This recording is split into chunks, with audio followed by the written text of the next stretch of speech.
আজকের আকাশটা মেঘলা মেঘলা, মনে হয় বৃষ্টি পড়বে। তার মধ্যে আজ আবার এইচএস এর রেজাল্ট, আর আমার বন্ধু রাহুল এবার এইচএস রেজাল্টের খবর শুনে রাহুলের রিয়াকশনটা কিছুটা এমন ছিল।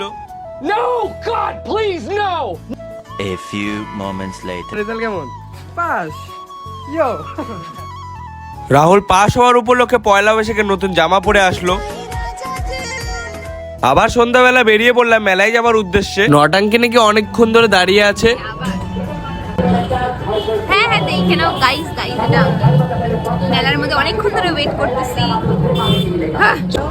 আর এদিকে আরে আম মিষ্টি তেঁতুল বড়ি তো আর শালিকে নিয়ে টিকিট কাটবে দাদার বড় তো।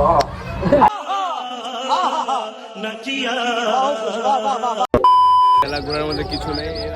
আর আমি এই ভিড়ের মাঝখানে টাকা খুঁজছি, কারণ আগের বছর আমি কিছু টাকা পেয়েছিলাম। এইবারেও যদি পেয়ে যাই তাহলে আমরা টাকা খুঁজি, ভিডিওটি করি শেষ। সাবস্ক্রাইব করো, মজা পাবে বেশ।